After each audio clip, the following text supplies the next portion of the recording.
जमीन से देखने पर आसमान ब्लू और स्पेस से देखने पर ब्लैक क्यों दिखता है? साइंसदान अर्थ पर मौजूद ओशंस से ज्यादा 18 करोड़ किलोमीटर दूर मार्स को ज्यादा क्यों जानते हैं और स्पेस में मौजूद एस्ट्रोनॉट्स का कद कैसे बड़ा हो जाता है? नाजरीन, ये है मिल्की वे गैलेक्सी और इस गैलेक्सी में मिट्टी के जर्रे जितना है हमारा अर्थ, जहां हम आज रहते हैं। हैरत की बात यह है कि ऐसी 125 अरब गैलेक्सीज पूरी यूनिवर्स में मौजूद हैं और आज इस वीडियो में आप जानेंगे हमारी दुनिया के गिर्द स्पेस के बारे में चंद अमेजिंग फैक्ट्स।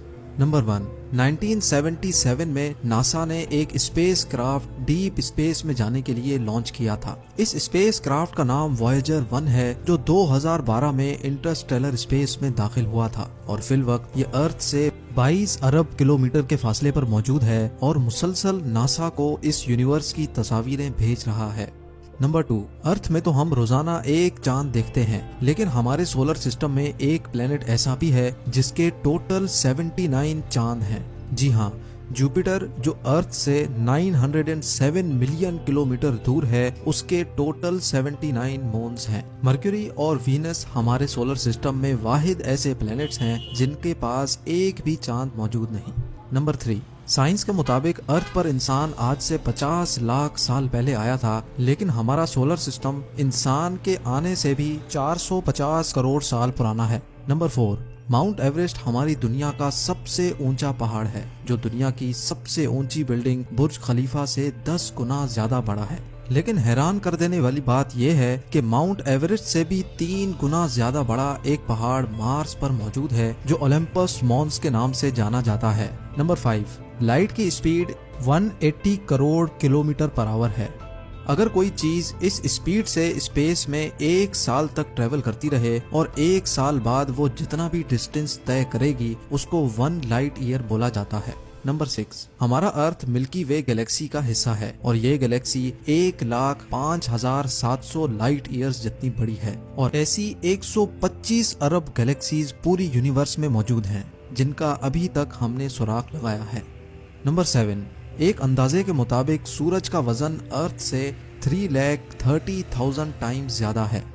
नंबर 8, टोटल 11 लोगों ने चांद पर कदम रखा था। नासा के मुताबिक चांद पर उनके जूतों के निशान अभी तक मौजूद हैं और कभी भी नहीं मिटेंगे, क्योंकि चांद पर हवा मौजूद ही नहीं है जो निशानात को मिटा सके। नंबर 9, अगर किसी इंसान का वजन जमीन पर 80 केजी है तो मार्स पर जाने के बाद उसका वजन 60% कम यानी सिर्फ 48 केजी रह जाएगा, क्योंकि मार्स पर अर्थ के मुकाबले में कम ग्रेविटी है।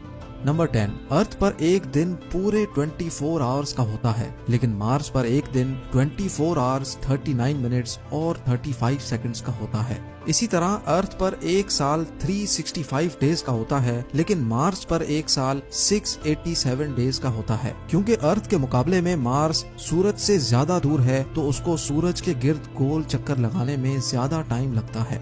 नंबर 11, चांद का डायामीटर 3,474 किलोमीटर है। इसका मतलब ये है कि अगर चांद अमेरिका में फिट होना चाहे तो आराम से हो सकता है, उसके बावजूद भी अमेरिका में बहुत जगह बच जाएगी। नंबर 12, समंदर में ऊंची लहरें हवा चलने की वजह से नहीं बनती, बल्कि चांद की वजह से बनती हैं, क्योंकि चांद की ग्रेविटी अर्थ पर मौजूद पानी को अपनी तरफ खींचती है।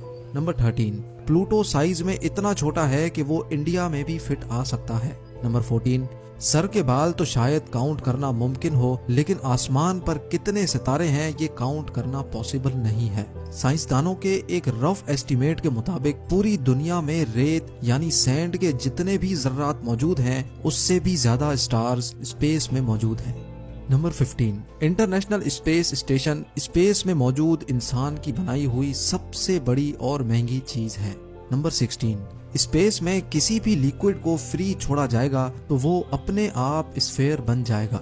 नंबर 17, अर्थ पर 3 हिस्से पानी और 1 हिस्सा जमीन का है। अर्थ पर जितना पानी है उसका सिर्फ 5% हम इंसान एक्सप्लोर कर चुके हैं, लेकिन अर्थ से 18 करोड़ किलोमीटर दूर मार्स पर पानी की तलाश में इंसान अभी तक 15 ऑब्जेक्ट्स भेज चुका है। नंबर 18, दुनिया में चाहे कितना बड़ा टेलीस्कोप भी क्यों ना हो, 5% से ज्यादा यूनिवर्स नहीं देख सकता।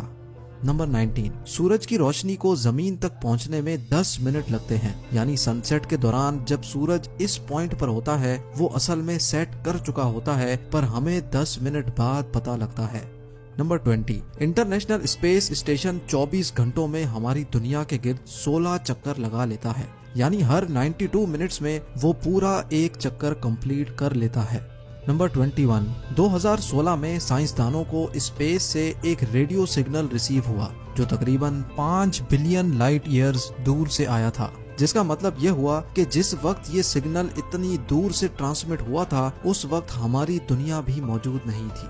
नंबर 22, अर्थ पर हमने आसमान से पानी की बारिश और बर्फ गिरते तो देखी है, लेकिन वीनस पर बारिश सल्फ्यूरिक एसिड की होती है और बर्फ की जगह आसमान से लोहा गिरता है।